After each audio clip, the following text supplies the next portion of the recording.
కనీసం చిన్న పోలీస్ స్టేషన్లో కేసు అని ఉందా మీ మీద? తెలంగాణ సంపాదన మొత్తం మీరు దోచుకుంటూ ఏం మాట్లాడతారండి? దోచుకోవడం అంటే ఇక్కడ పట్టుకొని పోవట్లేదు కదా, ఇక్కడ వచ్చిన ప్రజలు వాళ్ళ దగ్గరికి వెళ్ళి కొనుగోలు చేస్తున్నారు. ఆ కొనుగోలు సంబంధించి తగ్గించాలి, లేకపోతే ట్యాక్సులు ఉన్నాయి, ట్యాక్స్ల గురించి పోలీసులు తీసుకోవాలి, లేకపోతే ట్యాక్స్ ఇన్స్పెక్టర్లు తీసుకోవాలి, ఇన్కమ్ ట్యాక్స్లు జిఎస్టీలు రైడ్లు చేయాలి. కంప్లీట్ ఒక కమ్యూనిటీని నిందించడం పైన ఇప్పుడు ఉదాహరణ తీసుకున్నాం శ్యామ్ గారు, మనం 10-15 రోజులు చూస్తున్నాం కదా, ఇప్పటి వరకు మీరు ఎన్ని ఫిర్యాదులు అందించారు? మీరు మంచిగా అడిగారు సార్. మేమంటున్నాం పోలీస్ వ్యవస్థను మేనేజ్ చేస్తూ ఉన్నారు, రాజకీయ నాయకులు మేనేజ్ చేస్తూ ఉన్నారు. కింది స్థాయిలో ఉన్నటువంటి కార్పొరేట్ నుంచి మొదలు పెడితే పైన ఉన్నటువంటి మంత్రి వరకు అందరినీ మేనేజ్ చేస్తే వీళ్ళపైన ఎవరు చర్యలు తీసుకోవాలి? మీరు అన్నట్టు సంబంధిత అధికారులకు కంప్లైంట్ ఇస్తే వీళ్ళపైన చర్యలు తీసుకుంటున్నారా? పృథ్వన్న దగ్గర లేకపోతే పిడమర్తి రవాణా వందల కంప్లైంట్లు ఉన్నాయి, ఎంతమంది దగ్గర తీసుకున్నారు? ఈ ఉద్యమం బలపడ్డ తర్వాత కదా ఈరోజు వీళ్ళు జాగ్రత్త పడతా ఉన్నారు. కాబట్టి ఇదేదో పైకి తాత్కాలికంగా మేము సోదాలు చేసాం గీదాలు చేసామని చెప్తున్నారు తప్ప వీళ్ళపైన కఠినమైనటువంటి చర్యలు మేనేజ్ చేస్తున్నారు. పోలీస్ నుంచి మొదలు పెడితే పొలిటిషియన్స్ అన్ని మేనేజ్ చేస్తున్నారు. సార్ ఎవరు మేనేజ్ చేస్తున్నాయి, ఎవరికి మేనేజ్ అవుతున్నాయి, ఎట్లా మేనేజ్ చేస్తున్నాయి, ఇది అన్ని అలిగేషన్స్ నువ్వు పెట్టు నేనే పెట్టు అందరికీ మేనేజ్ చేస్తున్నాం. నా దగ్గర డబ్బులు ఉంటే ప్రైమ్ మినిస్టర్కి కూడా మేనేజ్ చేసుకుంటాం, ప్రెసిడెంట్కి కూడా మేనేజ్ చేసుకుంటాం, మొత్తం కంట్రీ సంపాదిస్తాం. బట్ ఇది అలిగేషన్, అంత ఏం లేదు. First thing, any court, any case, any FIR happens only on the basis of evidence. Only the case runs in the court on the basis of evidence. ఇన్న 100 allegation పెట్టండి, Amit షాకి manage చేసుకునే, పోలీస్కి manage చేసుకునే, కార్పొరేటర్కి manage చేసుకునే, అందరికీ manage చేసుకునే, ఇంత manage చేసుకుంటే ఎంతకు బిజినెస్ చేసుకుంటాం, ఎంతకు మార్నింగ్ నుంచి సాయంత్రం వరకు దుకాణంలో కూర్చుంటాం, హార్డ్ వర్క్ చేసి ఇక్కడ వచ్చినాయి. నేనే ఒక్క సింపుల్ స్టేట్మెంట్ చెప్తాం సార్. ఇండియాలో 140 crore పీపుల్ ఉన్నాయి. ఇండియా 140 crore పీపుల్ పాపులేషన్లు the softest target in complete India from Kashmir to Kanyakumari is a Marwadi community. ఏం ప్రదేశంకి వెళ్ళు, ఏం స్టేట్కి వెళ్ళు, ఎక్కడనే వెళ్ళు, ఏం సిటీకి వెళ్ళు, the softest target is Marwadi community, Gujarati community. ఎందుకు? బికాస్ ఈయనది పాపులేషన్ చాలా తక్కువ. దాడులు చేసింది మీరే, మనోజ్ గారు.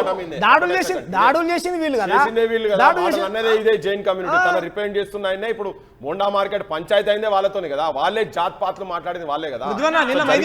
నువ్వు ఎట్లా సర్టిఫికేట్ ఇస్తావు? అది లేదు. జాతి ఫస్ట్ అండర్స్టాండ్ చేయండి. జాతి అంటే ఏమున్నాయి? హిందూ ధర్మం ప్రకారం 4 జాతులు ఉన్నాయి. Kshatriya, who protects the country, who fights for the war, who protect our land is called kshatriya, who are Indian Navy, Indian soldiers. Sir, మనం ప్రజాస్వామ్యంలో బతుకుతున్నాం. మీరు క్షత్రియ, వైశ్య, శూద్ర వర్ణాలను తీసుకురాకండి. ఆ చర్చ కాదు ఇది. ఇది democracy, all are equal before law. Equal ఉంటే అన్ని ఈక్వల్ ఉంటే జాతి ఎక్కడ నుంచి వచ్చినాయి? నువ్వు నీచా జాతి, నువ్వు పెద్ద జాతి, గొప్పదని నువ్వు చెప్పు. మాట్లాడిన వాళ్ళే కదా. మాట్లాడినాయి ఏం మాట్లాడినాయి? దాని మీద కేస్ బుక్ అయినాయి, కోర్టు తీసుకుంటాయి, ఎవిడెన్స్ తీసుకుంటాయి. మనం ఇక్కడ చూసి మీడియా ట్రయల్ రన్ చేసి we cannot come at a decision at a judgment. If evidence is there, if a proper CCTV footage is there, with the audio is there, audio analysis. జనాలు చచ్చిపోతున్నారు CCTV కెమెరాలు అంటే నాకు అర్థం కాదు. మీకు example అడుగుతున్నా, క్వశ్చన్ ఆన్సర్ చేయండి. 1990లో సికింద్రాబాద్ లో ఒక స్వర్ణకారుడు ఒక షాప్ పెట్టుకున్నాడు. ఇప్పుడు 2025కి 400 షాపులు అయినాయి. 400 షాపులు 99% షాపులు ఆ కమ్యూనిటీకి సంబంధించినవి. అప్పుడు షాపు ఉన్న ఆయన ఇప్పుడు పనివాడు అయిపోయింది. ఎట్లా అయిండు? ఆ వ్యాపారం మాకు తెలియదు అంటే మరి ఆ వ్యాపారానికి సంబంధించి ఆ శ్యామ్కు పృథ్వీరాజ్ చెప్పండి, వాళ్ళు వ్యాపారాలు చేసుకుంటూ వాళ్ళు బాగుపడతారు. చెప్పండి ఇప్పుడు కూడా ఎట్లా ఆ ట్రిక్ చెప్పండి. You're very much educated. You're speaking about laws. మాకేం తెలియదు, మీడియా ట్రయల్ అంటున్నారు కాబట్టి. యూఆర్ స్పీకింగ్ అబౌట్ లాస్ కాబట్టి మాకు లా వద్దు సార్, మాకు లా మేము పాటిస్తాం, బట్ మాకు కూడా ట్రిక్ చెప్పండి అంటారు. వాళ్ళకి ట్రిక్ చెప్పండి. అరే అలా చెప్పండి సార్. ఇక్కడికి వచ్చి నువ్వు ట్రిక్కులు చేసేది ఇక్కడ ఒక్కటినే ఉన్నాయి. నీకు గ్రో చావాలి, ఏం కంట్రీకి వెళ్ళు, తెలంగాణ వెళ్ళు, ఆంధ్ర వెళ్ళు, తమిళనాడు వెళ్ళు, ఏం స్టేట్. ఒక్క నిమిషం. I'm asking straight question to you. Can you answer this? ఒక స్వర్ణకారుడు సొంత షాప్ ఉన్న ఆయన ఇప్పుడు ఎట్లా పనోడిగా మారిండు? Famous shop. ఇప్పుడు అక్కడికి వచ్చిన 400 షాపులో 99% షాపులు వాళ్ళ ఎట్లా అయినాయి? ఇఫ్ మీరు మళ్ళీ సికాన్ అయిపోయి బిజినెస్ చేయండి అంటే ఎస్ మ్యాక్ నేను యాక్సెప్ట్ చేస్తున్నా, నాకు తెలియదు బిజినెస్ చేసే రూట్ తెలియదు, నాకు జర్నలిజం ఇక్కడ యాంకరింగ్ ప్రజల సమస్యలు వినిపించడం తప్ప నాకు బిజినెస్ తెలియదు, నేను చేయాలనుకుంటున్నా, నా దగ్గర కొంత పెట్టుబడి ఉంది, నాకు ఆ ట్రిక్ చెప్పండి, నేను చేస్తా business. Sir, there is no substitute in any business you want to do. There is no substitute to hard work. Prithviraj garu, Shyam గారు, చూసేటువంటి నరసింహాచారి గారు ఉన్నారా? నరసింహాచారి గారు, మీరు నేర్చుకోవడానికి సిద్ధంగా ఉన్నారా? మీరు ఒక విశ్వకర్మలకు సంబంధించిన ఆయనే కాబట్టి మీరు సిద్ధంగా ఉన్నారా నేర్చుకోవడానికి? వాళ్ళు నేర్పిందే వాళ్ళుగా ఈ సమాజానికి. ఒక్క నిమిషం, అంటే బిజినెస్ ట్రిక్కులు తెలియదు పాపం, మీరే నిజాయితీగా పనిచేసారు కదా, మీకు బిజినెస్ ట్రిక్కులు తెలియదు. ఆ బిజినెస్ ట్రిక్ ఒకటి మనతో పాటుగా దిగ్విజయ్ గారు ఉన్నారు, please can you please teachers గారు. సార్ బిజినెస్ ట్రిక్ అంటే ఒక్క నిమిషం చారి గారు. సార్ చారి గారు, నీకు ఎట్లా బిజినెస్ పోయింది, ఎట్లా నువ్వు ఎంప్లాయీ అయినావు, ఎట్లా నువ్వు పని చేసుకుంటున్నావు, దట్ ఈస్ ఆల్ నీ హిస్టారికల్గా నీ ఫైనాన్షియల్ కండిషన్ అప్పుడు ఎట్లా ఉన్నాయి, ఇప్పుడు ఎట్లా ఉన్నాయి. I'm not astrologer to go and check ఏమైంది ఎట్లా అయింది. నాకు త్రికాల్ దర్శి లేదు, నా దగ్గర అట్లా విద్య లేదు. నేనే సింపుల్గా ఒకటి చెప్తాం, ఎనీబడి ఇప్పుడు చేయాలి ఉద్యోగం. నేనే కూడా ఎంప్లాయీ ఉన్నాం కంపెనీలు, నేనే టుమారో అర్జ్ చేస్తాం, అరే నేనే కొత్త కంపెనీ పెట్టాలి. చారి గారు ఒక్క నిమిషం మీ దగ్గరికి వస్తా. నీ దగ్గర నీకు లా అందరికీ తెలుసు, మీకెట్లా లా ఉంటుందో మాకదే లా ఉంటుంది, శ్యామ్ కదే లా వర్తిస్తుంది, అక్కడ దెబ్బలు తిన సాయి కిరణ్ కదే లా వర్తిస్తుంది, అందరికీ అదే లా వర్తిస్తుంది. పృథ్వీరాజ్ తీసుకొని రాత్రి అరెస్ట్ చేసిర్రు, ఆయన తాగుబోతున్నాడు, ఇంతవరకు ఎందుకు చర్యలు చేయలేదు? మీరే ఎందుకు లీడ్ తీసుకోలేదు? యూఆర్ అడ్వకేట్ కదా, మీరెందుకు లీడ్ తీసుకోలేదు? కమ్యూనిటీ రిప్రజెంట్ చేస్తే ఇప్పుడు సారీ చెప్తున్నారు, యు ఆర్ వెరీ సారీ అని చెప్పి ఆయన దగ్గరికి ఎందుకు వెళ్ళి మాట్లాడలేదు? మీరు ఎందుకు చెప్పలేదు సార్? అప్పుడు మీరు పోయి అక్కడికి సాయి కిరణ్ దగ్గరికి వెళ్ళి కలిసి వచ్చి సాయి కిరణ్ దగ్గరికి వెళ్ళినావు కదా, ఆయనకు మద్దతుగా ఉన్నావు కదా, తప్పులు చెప్పుకున్నారు కదా, why don't you try? Sir cognizance అప్పుడు రాలేదు, నాకు ఎవరు చెప్పలేదు ఈ విషయం. లాస్ట్ 2-3 days నుంచి మన దగ్గర ఫెస్టివల్ ఉంటాయి, జైన్ కమ్యూనిటీలు ఒక ఫెస్టివల్ ఉంటాయి, మిచ్చామి దుక్కడం అని పర్వ పర్యూషన్ ఉంటాయి. ఆ పర్యూషన్లు ఫెస్టివల్లు ఏముంటాయి అంటే మనం 8 daysలు కమ్యూనిటీ వాళ్ళు అందరు కలుస్తాయి. ఈ విషయం వచ్చినాయి తో మన కమ్యూనిటీలో డిసిషన్ తీసుకున్నాం, నో మనం ఎవ్వరికి హర్ట్ చేయాలి అవకాశం లేదు, ఎవ్వరు కమ్యూనిటీ ఎవ్వరు కులం నాట్ అ సింగిల్ పర్సన్. నేను ఇందాక కొన్ని ఎగ్జాంపుల్ చెప్పాను మీకు, ఇక్కడ నేను కొన్ని గైడ్ లైన్స్ వల్ల ఆ వీడియోస్ ఇక్కడ ప్లే చేయలేకపోతున్నాను. బట్ బీప్ మే దమ్ హైతో కామ్ కరో వైసీ బాత్ నక్కో అంటే ఏంటి ఛాలెంజ్? లేకపోతే దీన్ని బీప్ మే దమ్ హైతో అంటే దాని అర్థం ఏం చేసుకోవాలి? ఇది అంటే మన హైదరాబాదీ దెక్కనీ లాంగ్వేజ్ యాక్సెంట్. ఇది ఫేమస్గా అంటే మన దెక్కనీ లాంగ్వేజ్ యాక్సెంట్. మన ఓల్డ్ సిటీలు పెడితే అక్కడ బీప్ ఉంచి అంటే వేరే లాంగ్వేజ్నే మాట్లాడవద్దు. అది హైదరాబాదీ దెక్కన్ యాక్సెంట్ మనకి యాక్సెప్ట్ చేయాలి. India mixed culture, north India నుంచి వచ్చి ఇక్కడ స్థిరపడిపోయారు, 4th generation ఉండొచ్చు, but your roots from north India, right? నేను నాకు తప్పు పట్టట్లేదు. సో మీరు ఇక్కడికి వచ్చింది, మీరు విన్నదే కల్చరు, మీరు చూసిందే కల్చర్ అంటే పొరపాటు. అది నేనే కల్చర్ ఉన్నా, మా 4 fathers ఇక్కడే, పృథ్వీ గారు 4 fathers ఇక్కడే, శ్యామ్ గారు 4 fathers ఇక్కడే, ఇక్కడ నుంచి ఉన్న వాళ్ళనే. మా కల్చర్ ఎప్పుడు మేము కల్చర్ అనుకోము, అది ఎవడో పిచ్చోడు మాట్లాడుతున్నాం అనుకుంటున్నాం భాష. అసెంట్ అది మీరేం చెప్తారు ఆ కల్చర్ గురించి? అదే ఇప్పుడు ఇదే కదా, భాష మీద దాడి, బతుకు మీద దాడి, రెండు మా యాస మీద దాడి. వీళ్ళు దాడి తప్ప అంతకుముందేమో వాళ్ళతో చూసినాం, ఇప్పుడు వీళ్ళు పెద్ద పాము వచ్చి ఇది 100 సర్పాలు కాదు 1000 సర్పాల నావు ఇది తెలంగాణ మీద పడ్డది, అందుకే కొండశిలోలకు మిగుతుందని చెప్పిన కదా వీళ్ళు మొత్తము. ఇది వీళ్ళు వాంటెడ్గా అంటే వీళ్ళకు తెలిసిందే మన మీద రుద్దేటట్టుగా చేసి, మనకు బతుకు రాదు, మనకు తెలివి లేదు, మనకు సంస్కారం లేదు, మనకు సాహిత్యం లేదు అన్నట్టుగా వీళ్ళంతా మన మీద ఇంపోజ్ చేసేటట్టుగా వీళ్ళు మాట్లాడుతూ ఉన్నారు. సో ఇది ఇప్పటి నుంచి కాదు, ఇది సినిమాల కాడికెళ్ళి వచ్చిన కాడికెళ్ళి మొదలు పెడితే ఇప్పుడు వీళ్ళు కొత్తదనం తీసుకొచ్చి పెడతారు. మనోళ్ళకే మనది ఏమన్నా అటు ఇటు ఉన్నదా అనే డౌట్ వచ్చేటట్టుగా వీళ్ళ దుష్ప్రచారం అంత తీవ్రంగా ఉన్నది. ఆయనకు చక్కగా భాషనే మాట్లాడుతారు. ఇప్పుడు 4 father 200 ఏళ్ళ నుంచి ఇప్పుడు నువ్వు అది ఓన్ చేసుకున్నావు అనుకో, हम बात करते हिंदी बात करते, थोड़ा उर्दू भी बात करते, अंग्रेजी भी बात करते. अब हैदराबाद का लैंग्वेज आते అంటే बैंगन बोल के बात करना, क्या तुम्हारे को बैंगन तुम क्या बात करते बोले तो హైదరాబాద్ భాష అని మాట్లాడతారా స్క్రీన్ మీద? హైదరాబాద్లో నువ్వు ఎక్కడ పోయినా ఏం చేసినా ఆ बैंगन क्या बात कर रहे थे बोलते అట్లా మాట్లాడతారు. ఇప్పుడు ఆ భాష నువ్వు తెలంగాణ సంస్కృతి హైదరాబాదీ దక్కని భాష అని చెప్తావా? వీళ్ళకు భాష అంటే ఏంటిది, యాస అంటే ఏంటిది అనే దాన్ని తేడా తెలియని సంస్కారహీనులపై వీళ్ళకి అర్థమైతే లేదు.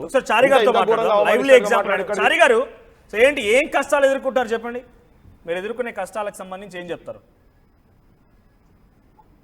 డిబేట్ లో ఉన్న వాళ్లకు, పృథ్వీరాజ్ అన్నకు, శ్యామ్ కు, ఇంకొక రాజస్థాన్ మిత్రుడు పాల్గొన్నట్టుండు వాళ్లకు, ఆర్టీ వాళ్లకు నమస్కారం. ఈ ఉద్యమము మోండా మార్కెట్ లో ప్రారంభమైన ఉద్యమం కాదు. 2020 చారి గారు ఒకటే డైరెక్ట్ గా పాయింట్ కి రండి, బికాస్ మనం చాలా బ్రీఫ్ గా మళ్ళీ పాత వరకు వెళ్తే 10-15 రోజుల క్రితం వెళ్లాల్సి వస్తుంది. సో చాలా షార్ట్ గా మీరు ఎదుర్కొంటున్న సమస్యలు ఏంటి? నేను ఇప్పుడు అడిగిన ఒక ఎగ్జాంపుల్ ని దానికైనా సమాధానం చెప్పలేకపోయారు, నేను మళ్ళీ అడుగుతాను నేను. సో మీరు ఎదుర్కొన్న సమస్య ఏంటి? లైవ్లీగా ఉన్నారు కాబట్టి ఆయనకు ఏం అడగాలనుకుంటున్నారు? మేము ఒకటే చెప్తా ఉన్నాం, వాళ్ళు చేసే బిజినెస్ లో వెండిలో జెస్ అనే ఒక మిట్టల్ మిక్స్ చేసి 50% 60% పట్టీలు అమ్ముతా ఉన్నారు. వెండి నగలు తయారు చేయించిస్తా ఉన్నారు జెస్ అనే మెటల్ ని తీసుకొచ్చి. దాని ద్వారా వాళ్ళు బలపడతా ఉన్నారు. ఆ జెస్ అనే మెటల్ మనం మిక్స్ చేయలేం, మన వల్ల కాదు. ఎందుకంటే మన ఇంటి పక్కోళ్ళు, మన ఇంటి ముందర వాళ్ళు, మన పక్కూరోళ్ళు మన దగ్గర నగలు చేయించే వాళ్ళు. కాబట్టి ఆ జెస్ అనే మెటల్ మనం మిక్స్ చేయలేం. కాళ్ళకు కడాలు చేయించుకుంటే తులానికి 2 గ్రాముల చొప్పున గ్రామ్ చొప్పున మిక్సీ వేస్తే 10 తులాలు 10 తులాలు వాళ్ళు అమ్మడానికి పోయినప్పుడు నష్టపోతారు రైతులు కష్టపడ్డ పైసలు. కాబట్టి అట్లాంటి వ్యాపారాలు మనకు రావు. బంగారం వచ్చేసి 70% నగలు అమ్ముతా ఉన్నారు. అట్లాంటి వ్యాపారాలు మనకు రావు కాబట్టి మనం నష్టపోతా ఉన్నాం. కిరాయిలు కట్టే స్తోమత మనకు ఉంటలేదు. కాబట్టి మనం వ్యాపారాలలో సో మీరు ప్యూర్ బిజినెస్ చేస్తున్నారు, వాళ్ళు కల్తీ బిజినెస్ చేసి వాళ్ళు డబ్బులు సంపాదిస్తున్నారు అంతే మెలిగేషన్. నేను చూపెడతా అని చెప్తా ఉన్నా. ఒక్కసారి మీ క్వశ్చన్ ఆన్సర్ తీసుకుందాం. He belongs to that community ఆయన చెప్తున్నారు, ఏం చెప్తారు మీరు? Sir every gold 100% gold purity ఎవరు వరల్డ్ అమ్మడు. 24 క్యారెట్ గోల్డ్ ఉన్నాయి, 18 క్యారెట్ ఉన్నాయి, 16 క్యారెట్ ఉన్నాయి. There is a melting percentage which is fixed on every ornament. Sir నీ మాట దెర్ ఇస్ ఎవ్రీ మిల్లీమీటర్ కి ఎంత మిల్లీగ్రామ్ కాపర్ మిక్స్ చేయాలి, ఐరన్ మిక్స్ చేయాలి, దెన్ ఓన్లీ జ్యువెలరీ అవుతాయి. అది ఇంటర్నేషనల్ స్టాండర్డ్స్ నుంచి ఫిక్స్ అయినాయి. దానికోసంనే government of India BIS mark తీసుకొని వచ్చినాయి. దానికోసం క్వాలిటీ ఇండియా స్టాండర్డ్స్ ఫిక్స్ చేసినాయి. హాల్ మార్కింగ్ ఉన్నాయి, 91.6 ఉన్నాయి, 99.6 ఉన్నాయి. 91.6 ఇస్ 92% ప్యూరిటీ. హాల్ మార్క్ తీసుకొని గోల్డ్ తీసుకోవద్దు. ఎవరు మిక్స్ చేసి ఇస్తున్నాయి కస్టమర్ చూసుకోవాలి. 90% ఇస్తున్నాయి, 10% ఇస్తున్నాయి, 50% ఇస్తున్నాయి. కస్టమర్నే వచ్చి చెప్తాయి సార్ నాకు 50% గోల్డ్ ఇవ్వాలి, 50% కాపర్ ఇవ్వాలి, నాకు డౌరీ ఇవ్వాలి. ఎవరికి ఆ డౌరీ మీద ఇంత 50% మిక్స్ చేసి it is customer driven economy అన్నా. ఇది customer driven economy. Customer is king. Customer అడుగుతాయి ఇది చేసి దానికోసం ఆయన వస్తాయి. ఎవరు మా మారవాడి దుకాణంకి వస్తాయి ఇట్లనే రాదు. Then 50% they are exploiting government. Exploiting అంటే ఎవరు ఎక్స్‌ప్లాయిటింగ్? Customer driven. కస్టమర్ కి చెప్పండి కస్టమర్ 24% తప్ప మీరు తప్పు ఇట్లా చేయొద్దని చెప్పాలి. కానీ ప్రభుత్వం మోసం చేస్తారా? ప్రభుత్వం గైడ్ లైన్స్ లో పాటించకుండా 50-50 ఇచ్చేస్తారా? సార్ 50% కావాలని కస్టమర్ అడుగుతారండి. వాళ్ళు హత్య చేయాలని చేస్తారని దగ్గర దమ్ము దాన్ని చేస్తారా? పోయి అరే ఎవరు చేస్తాయంటే కస్టమర్ కి చెప్పండి. కస్టమర్ ఇస్ కస్టమర్ నా దగ్గర స్ట్రెంత్ లేదు, వెళ్ళి మర్డర్ చేయండి, పోయి మర్డర్ చేస్తారా? మర్డర్ చేయాలంటే అది ఇండిపెండెంట్ క్రైమ్ అన్నా. ఎవరు చేయాలి అంటే ఎవరికి అది కస్టమర్ అడుగుతాడు కదా అని చెప్పి మేము తప్పు చేసి కస్టమర్ కి ఇస్తున్నామంటే మీరు కూడా తప్పు. హాల్ మార్క్ లేదు దానికి. హాల్ మార్క్ తీసుకోవద్దు. Hallmark gold jewellery directly accepting hallmark gold accepting లేదు. ఇది కస్టమర్ డ్రైవర్ అంటున్నారు. There are goldsmiths in pot market who give you at 50% gold. తెలంగాణలో ఉన్నటువంటి పోలీసు వ్యవస్థ, విజిలెన్స్ వ్యవస్థ, ఇన్కమ్ ట్యాక్స్ వ్యవస్థ, రాజకీయ వ్యవస్థ, ఇగో ఈ పెద్ద మనిషి ఇంతకుముందు మాట్లాడిన ఒక పెద్ద మనిషి కూడా వాళ్ళు అడుగుతారు బిల్లు లేకుంటే ఇవ్వంటే మేము ఇచ్చేస్తామని చెప్పిండ్రు ఆయన. ఇగో ఇవన్నీ వింటున్నారు కదా, ఇంత ఓపెన్ గా వాళ్ళు తెలంగాణ సమాజాన్ని కూడా చెప్తున్నాను నేను, ఇంత ఓపెన్ గా మేము చేస్తున్నాము అని చెప్పి వాళ్ళు చాలా ఓపెన్ గా వాళ్ళు ఒప్పుకుంటున్నారు. ఇగో ఇంకా వీళ్ళ దాంట్లోకి పోయి ఇగో మనోళ్ళేమో మన సంబంధాలు, మానవ సంబంధాలు, అనుబంధాలు, సుట్టరికాలు, ప్రేమలు మనల్ని చూసి ఈ దొంగమాలు మనోళ్ళు మన జనానికి అమ్మకుంటుంటే వాళ్ళు ఏం చేస్తున్నారు వాళ్ళే డైరెక్ట్ చెప్తున్నారు. వాళ్ళు గవర్నమెంట్ ని ముంచుతున్నారు, జనాన్ని ముంచుతున్నారు. చాలా క్లియర్ చెప్తున్నారు. కలిపి ఇవ్వాలని చెప్తున్నారు. సార్ హాల్ మార్క్ లేదు. హాల్ మార్క్ లేదు. హాల్ మార్క్ కావాలి అంటే ఎక్కడ ఉన్నాయి? ఏం సెక్షన్ ఉన్నాయి అన్న? ఏం సెక్షన్లు ఎక్కడ క్రైమ్? చారి గారు ఏం చెప్తారు? చారి గారు ఏం చెప్తారు? నేను ఒకటే చెప్తున్నాండి, కేంద్ర ప్రభుత్వం ఒకటి చట్టం తీసుకొచ్చింది. హాల్ మార్కు 916 నగలు అమ్మాలని చెప్పేసి, హాల్ మార్కు 916 బంగారు నగలు అమ్మాలని చెప్పిన తర్వాత 70% వాళ్ళ షోకేజ్లలో, అద్దాల ఆరిమ్యాలలో పెట్టి అమ్ముకుంటూ కస్టమర్కి ఏం తెలుస్తుందండి? కస్టమర్ కూలి లేకుండా వస్తుందంటే అవును కావచ్చు. కస్టమర్ అడుగుతున్నారంట. చారి గారు మేము ఎప్పుడైతే చెక్ చేపిస్తామో దాంట్లో ఎరిడియం పౌడర్ ఎంత మిక్స్ ఉంది, ఓసిమియం పౌడర్ ఎంత మిక్స్ ఉంది, కాపర్ ఎంత మిక్స్ ఉంది, అది రిపోర్ట్ వస్తుంది. ఎప్పుడు అది కస్టమర్ అమ్మడానికి వచ్చినప్పుడు. వీళ్ళు ఒక మాఫియా ఏం తెచ్చిర్రు, కస్టమర్స్ అమ్మినప్పుడు లాస్ అవుతారు కాబట్టి వీళ్ళని నిలదీస్తారు కాబట్టి గిరిగాడ్ షాపులు తీసుకొచ్చి రైన్ పెట్టండి మా దగ్గర, మేము రైన్ పెట్టుకుంటామని చెప్పేసి 3 నెలలకోసారి ఇంట్రెస్ట్ కట్టమంటారు. ఇంట్రెస్ట్ కట్టకపోతే వేలం వేస్తారు. మొన్న 6 నెలల క్రితం జియాగూడకి వెళ్ళి ఒక 10 కిలోల బంగారం, రైన్ పెట్టిన బంగారం ఎత్తుకొని పారిపోయిండు. ఇవి అన్నిటికీ బాధ్యులు ఎవరు? మరి వీళ్ళు బాధ్యత తీసుకోవాలి కదా. మేమంతా సత్యపూసలం అని చెప్పినప్పుడు చారి గారు దిగ్విజయ్ గారు ఏమంటారంటే కస్టమర్ డ్రివెన్, కస్టమరే అడుగుతున్నారంట. చారి గారు ఒక్క నిమిషం, కస్టమరే అడుగుతున్నారంట. కస్టమరే 50% గోల్డ్, 50% కాపర్ ఇవ్వండి, నేను కట్నం ఇవ్వాలనుకుంటున్నాను, దౌరి కింద ఇవ్వాలనుకుంటున్నాను, నాకు కల్తీ అయినా పర్లేదు ఇవ్వండి అని అంటే అప్పుడు కస్టమర్ కు వాళ్ళు ఇస్తున్నారట. ఏ కస్టమర్ కూడా చెప్పారు. కల్తీ నగలు ఇవ్వండి మాకు, కల్తీ నగలు మేము కొంటామని ఏ కస్టమర్ కూడా చెప్పరు. నా దగ్గర 100 కస్టమర్స్ లిస్ట్ ఉన్నాయి, ఎప్పుడు కావాలే చెప్పండి ఇస్తాం. ఎంత కమ్యూనిటీ ఎవరికి అడుగుదాం లేదు. ఫస్ట్ 100 కస్టమర్స్ ఉన్నాయి, ఊరు చెప్తాయి సార్ నాకు ఇంత డౌరీ ఇవ్వాలి, ఇంత కట్నం పెట్టాలి, ఇంత పెండ్లి చేయాలి పిల్లది, నాకు ఇంత కావాలి, దే ఆర్ ఆస్కింగ్ ఇంత పెద్ద డౌరీ. తెలంగాణ సమాజం మీద, తెలంగాణ వైవాహిక జీవితాల మీద, తెలంగాణ కుటుంబాల మీద ఇదొక దాడి. మళ్ళా అంటే తెలంగాణలో ఎవరు పెట్టినా అదొక పవిత్రంగా చూస్తారు. మన దగ్గర పెండిళ్ళు అంటే పవిత్రంగా చూస్తారు. అట్లా నాకు తెలిసి అది మోస్ట్ ఇన్హ్యూమన్. అది అట్లా మాట్లాడారు. ఇప్పుడు ఈయన 100 మంది 100 లిస్టులు ఉన్నాయని చెప్తున్నాడు చూసినావా. ఇవన్నీ అబద్ధాల ముచ్చట్లు, ఇవన్నీ మాట్లాడేటి అబద్ధాల ముచ్చట్లు. అంటే తెలంగాణ సమాజాన్ని వీళ్ళు ఎట్లా చిత్రీకరిస్తున్నారు, ఈ రకంగా తెలంగాణ సమాజం అంతా చూస్తున్నారు. మనోజ్ అంతా తరోగా వీళ్ళు ఎక్స్పోజ్ అవుతున్నారు. వీళ్ళు చేసేది, వీళ్ళు వచ్చి మాట్లాడిన ప్రతి దాంట్లో అంటే వీళ్ళు ఏంటంటే సహజంగా వాళ్ళ ధోరణి అయిపోయింది. వాళ్ళు ఏం మోసాలు చేస్తున్నారు, ఏం దగాలు చేస్తున్నారు, వాళ్ళ నోటికెళ్ళే చెప్తున్నారు. వాళ్ళు అవమానం చేసుకుంటా ఎవ్వరన్నా మన ఇంట్లో ఆడబిడ్డలు కావచ్చు, కని పెంచి 10-20 ఏళ్ళు పెంచినటువంటి వాళ్ళు బిడ్డకు కట్నం కింద పోయి తీసుకుపోయే బంగారాన్ని ఎవడన్నా నువ్వు ఇనుము కలిపిరా అని, ఇత్తడి కలిపిరా, వెండి కలిపిరా అని అనే కుసంస్కారి తెలంగాణ ఉంటాడైతే నేను అనుకుంటలేను. ఇదొక దుష్ప్రచారం చేస్తున్నారు వీళ్ళు. అంటే మానవ సంబంధాలకు అత్యున్నత విలువ ఇచ్చేటువంటి తెలంగాణ ప్రాంతంలో ఒకరు చదివితే కింద పని చేసి, ఒకరు ఇంట్లో కూర్చొని కూలి పని చేసి ఇంట్లో కొన్ని చదివించే సంస్కారం ఉన్నటువంటి జాతులు మన తెలంగాణ జాతులు. ఇళ్ళలో కూర్చొని ఒక ఆఫీసర్ అయితే సంతోషపడి కూలి పని చేసుకుంటా పోయి కూలి పనితో ఫీజులు కట్టేటువంటిది.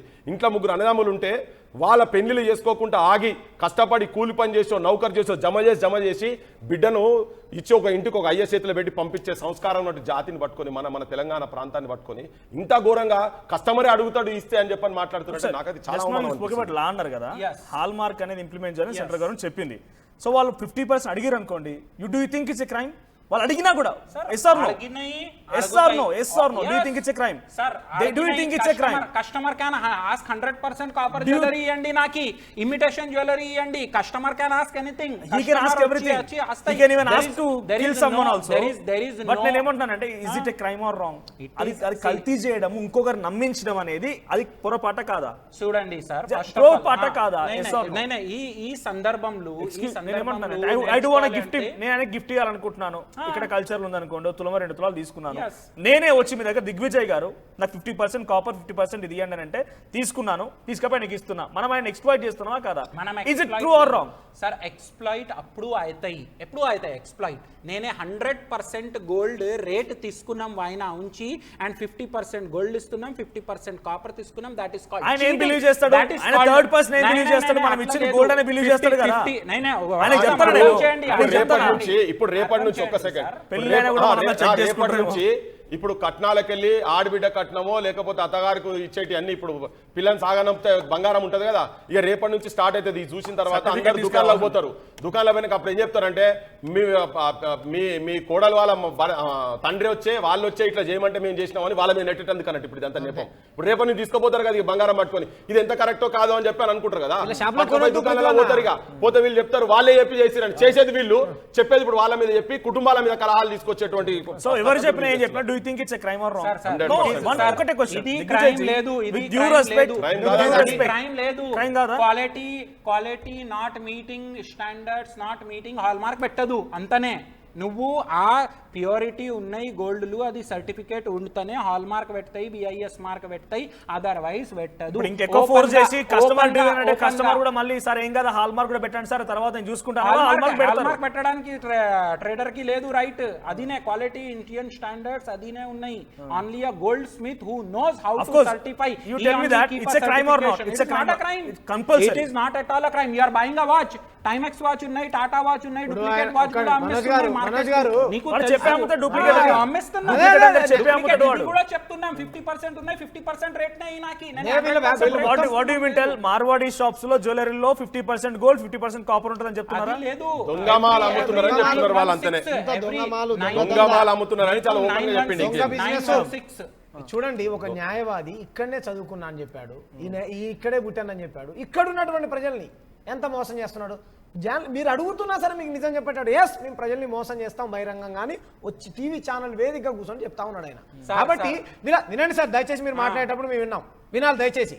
మీ ఆధిపత్యం చెలాయించడానికి మీ రాష్ట్రం కాదు ఇది, మా రాష్ట్రం. అందరి బాధ రాష్ట్రం ఉంది. నీ రాష్ట్రం నీ రాష్ట్రం అంటే నా రాష్ట్రం ఇది, నా రాష్ట్రం కూడా నేనే కూడా ఇక్కడ మా రాష్ట్రం ఇది. మా బిడ్డలు త్యాగం చేశారు. మీ వల్ల మా వాళ్ళు ఆత్మహత్యలు చేసుకుంటున్నారు. ఎంత బహిరంగంగా చెప్తున్నారు మీరు? మేము మోసం చేస్తామన్నారు. నా రాష్ట్రం నా రాష్ట్రం ఇది, మా రాష్ట్రమే. మా తాతల అయ్యేలా జాగిరే. నేనే రోహింగ్యా లేదు, నేను ఎక్కడ నుంచి మీరు రోహింగ్యాల గురించి మాట్లాడకండి. మీరు రోహింగ్యాల గురించి మాట్లాడకండి. మీకు రోహింగ్యాలు పట్టుకోవాలంటే మీ కేంద్ర మంత్రులు పట్టుకోండి. మేము అధికారంలో ఉన్నామా? మేము హోంమంత్రినా, నేను ప్రధానమంత్రినా? ఏం మాట్లాడతారు? మాట్లాడితే ప్రతి ముస్లింలో ముడి పెడతారు. లెటింగ్ కంప్లీట్ మేమేం మాట్లాడుతున్నాం? మీరు సబ్జెక్ట్ మాట్లాడండి. బహిరంగంగా ఆయన ఓపెన్గా చెప్తున్నాడు. ఏమంటాడు? అవును మేము మోసమే చేస్తుంటాడు. ఒక న్యాయవాది, ఇక్కడ చదువుకున్నటువంటి వ్యక్తి, ఒక కమ్యూనిటీ నుంచి నేను ఒక అధ్యక్షుడిగా వచ్చాను, వాళ్ళ తరపున మాట్లాడుతూ ఉంటాడు. గతంలో ఆయనేమో తాగుబోతులను అవమానించాడు, ఈయనేమో మేము మోసమే చేస్తాం, ఇలాగ బతుకున్నాను. అసలు వీళ్ళు రాజ్యాంగాన్ని గౌరవించరు, నాణ్యతమైనటువంటి వస్తువులు నమ్మరు. ఇక్కడ ఉన్నటువంటి ప్రతి దాంట్లో కల్తీనే, స్వీట్లలో కల్తీనే, బంగారంలో కల్తీనే. ఇప్పుడు చారని చెప్పాడు, వీళ్ళు ఎంత మోసం చేస్తారో ఆయన కూడా చెప్పారు కదా 50% ఎవరు చేసిన నేను 100% గోల్డ్ రేట్ నీకు పెట్టినా ఎవరి మీద కేసు చేయాలి? కస్టమర్ మీద షాప్ మీద ఎవరి మీద కేసు చేయాలి? కస్టమర్ మీద షాప్ మీద ఎవరి మీద కేసు చేయాలి? Customer R shop okay right 100% చేయి. ఓకే. ఈ లా ఎవరి కోసం ఉన్నాయి? నా కోసం కూడా లా ఉన్నాయి, నీ కోసం కూడా లా ఉన్నాయి, పృథ్వీరాజ్ అన్న కోసం దిగ్విజయ్ జీ ఒక నిమిషం దిగ్విజయ్ జీ నీకు కామన్ క్వశ్చన్ ఇష్యూ జరుగుతున్నప్పుడు కామన్ క్వశ్చన్ అడుగుతున్నాను నేను. మీ రాష్ట్రం అంటే ఏం చెప్తారు? మీ రాష్ట్రం ఏది? సార్ నా భారతదేశం రాష్ట్రం, నా తెలంగాణ రాష్ట్రం, ఆయన సంఘం పేరు అడగండి. హైదరాబాద్ రాష్ట్రం. నాది భారతదేశం, నా తెలంగాణ, నేను తెలంగాణలో పుట్టినా ఇక్కడే ఉన్నా. ఆయన మీద ఎక్కడ రాష్ట్రం ఏంది? తెలంగాణ భయ్, నా ఊపిరి తెలంగాణ. నాది తెలంగాణ. మీ రాష్ట్రం ఏంటి ఏం చెప్తారు మీరు? తెలంగాణ అన్న, ఇంకా ఏం, దెర్ ఇస్ నో సబ్స్టిట్యూట్. నా బర్త్ ఇక్కడ, నా ఫాదర్ బర్త్ ఇక్కడ, నా గ్రాండ్ ఫాదర్ బర్త్ ఇక్కడ, నేను 100% తెలంగాణ. ఇక్కడన్నా యాక్సెప్ట్ చేస్తున్నాను.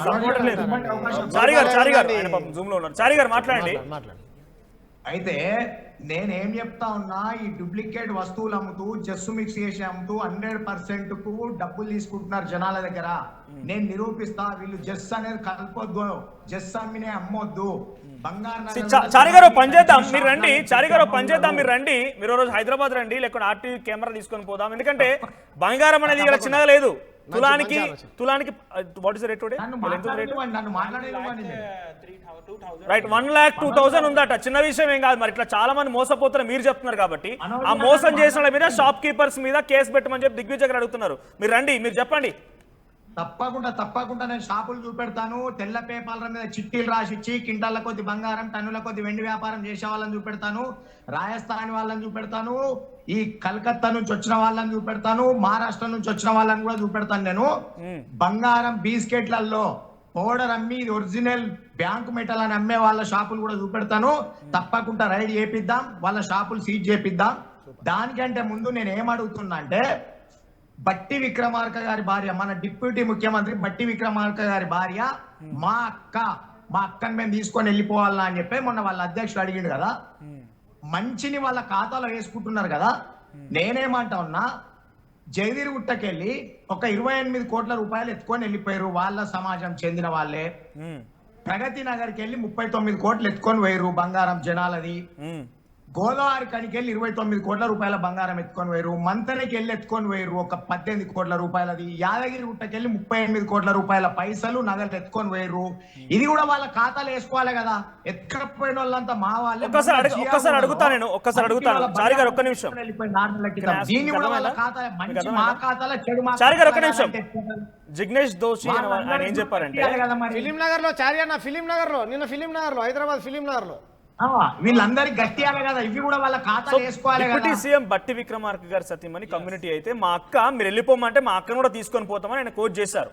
మీరు వెళ్ళిపోమని అంటే మేము అందరం తీసుకొని పోతాం, మా అక్కని తీసుకొని పోతాం, ఇంకో చోట కూడా మా బిడ్డ అక్కడ పెళ్లి చేసుకుని తెలంగాణ వాళ్ళ ఇంట్లో ఉంది, మేము తీసుకొని వెళ్ళిపోతాం అంటున్నారు. సో చారి గారు ఏమడుగుతున్నారంటే, మంచి అయితే మీ వైపు, చెడైనటువంటి కొన్ని సందర్భాల్లో కొంతమంది బంగారం దోపిడీ చేసుకొని పోనో, డబ్బో గిబ్బో అక్రమంగా పట్టుకొని పోయారు కదా, వాళ్ళు మా వాళ్ళని ఎందుకు కోట్ చేయట్లేదు మీరు అడుగుతున్నారు ఆయన. సార్ ఫస్ట్ ఆఫ్ ఆల్ ఎవరికి పోవాలి? ఇక్కడ నుంచి పో, నువ్వు ఇక్కడ నుంచి పో, మార్వాడి గో బ్యాక్, నువ్వు గో బ్యాక్, నీ సిస్టర్ గో బ్యాక్. ఇది కంప్లీట్గా అన్కాన్స్టిట్యూషనల్, ఇల్లీగల్. ఎవరికి చెప్పడానికి ఏం రైట్ లేదు.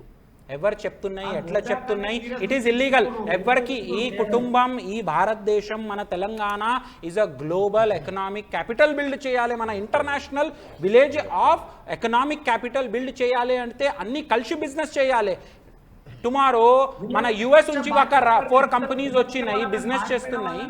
బాధ్యత మీరే తీసుకోవాలి కదా సార్. ఏమేమి జాతి వాళ్ళే కదా సార్, మన జాతి వాళ్ళు చెప్పినాయి, ఎవరు చెప్పినాయి ఈ విషయం తీసుకోరండి, మనం మాట్లాడతాం, ఎవరు చేసినాయి, ఏం చెప్పినాయి, మొత్తం డీటెయిల్గా వెళ్తాం, ఏం ప్రాపర్గా సొల్యూషన్ ఉన్నాయి, ఎట్లా ఉన్నాయి చూపిస్తాం. ఎవరు ఏం చెప్పినాయి, ఏం ఆవేశంలో చెప్పినాయి, ఎట్లా చెప్పినాయి, ఏం ఇమోషన్ నుంచి చెప్పినాయి నాకు కూడా తెలియదు.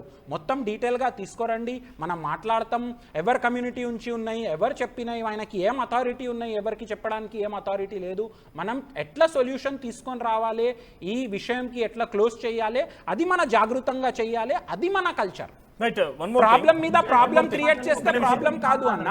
Because you are here to represent and you are being an advocate, మీరు కొన్ని లీగల్ టర్మ్స్ కూడా చెప్తున్నారు కాబట్టి నాకు ఒక క్వశ్చన్ ఏంటంటే, చాలా మంది విక్టిమ్స్ నాకు కాల్ చేసి రెడ్ అంబులెన్స్ అని ఒకటి ఉంది, అది ఎవరు రన్ చేస్తారు ఏం తెలియదు, ఆయన చెప్పేంత వరకు రెడ్ అంబులెన్స్ ఎవరు తెలియదు. ఆ అంబులెన్స్ ప్రైవేట్ అంబులెన్స్ సంబంధించిన వారంతా ఏం చెప్తున్నారంటే, రెడ్ అంబులెన్స్ నుంచి ఏడాదికి 1,50,000 రూపాయలు కట్టాలంట దాంట్లో వెళ్ళాలంటే. ఏ హాస్పిటల్ కన్నా రెడ్ అంబులెన్స్ లేకపోతే వేరే అంబులెన్స్ తీసుకోరు, తీసుకుంటే వాళ్ళంతా సిండికేట్. 1,50,000తో పాటుగా ఒక ట్రిప్కి 30%. టేకింగ్ అన్ ఎగ్జాంపుల్, హైదరాబాద్ నుంచి ఒక పేషెంట్ నల్గొండ లేకుంటే డెడ్ బాడీని నల్గొండకి తీసుకెళ్ళాలి, ఒక 6,000 ఛార్జ్ చేస్తారనుకోండి. 30% ఆయనకి పోతే అంటే ఎంత, ఒక 2,000, 2,500 రైట్. ఆయనకి వెళ్ళేటువంటి డీజిల్ పెట్రోల్ ఖర్చు అంతా ఒక 2,000 to 3,000, ఆయనకు వచ్చేది ఎంత 1,000. ఖాళీగా కూర్చున్న అయినటువంటి ఆ రెడ్ అంబులెన్స్ ఓనర్కి వాళ్ళు ఇచ్చేది 2,000, ఈయన పోయి వచ్చినందుకు వచ్చేది 1,000 రూపాయలు. Do you think this is justice, ఇది న్యాయం అనుకుంటున్నారు సార్? జస్టిస్ అంటే ఫస్ట్ అండర్స్టాండ్ చేయండి ఇది ఎకనామిక్ బిజినెస్ మోడల్ ఏమున్నాయి. Same like Ola and Uber, how you have taxi aggregators who are doing this business, in the same way there is a aggregation business which is being done on the ambulance business, that is red ambulance services. ఏం చెప్తున్నాయి, ఆయనకి correct requirement ఎక్కడున్నాయి, current demand ఎక్కడున్నాయి, ఆ location పంపించాలి and కస్టమర్కి and ambulance వాళ్ళకి ఒక్క జాగా మీద తీసుకొని రావాలి అని అది ప్లాట్ఫామ్ ఉన్నాయి. ప్లాట్ఫామ్ రన్ చేయాలి. మీలాగా నేను అడ్వకేట్ని కాదు, నేను మీలాగా లా చెప్పను, పబ్లిక్ కూడా అది అర్థం కాదు. నేను చెప్పేది కామన్ వాయిస్ ఏంటంటే, ఈ రెడ్ అంబులెన్స్ రాకముందు కూడా ఇదే హాస్పిటల్స్ ఈ ప్రైవేట్ అంబులెన్స్ని వాడినాయి.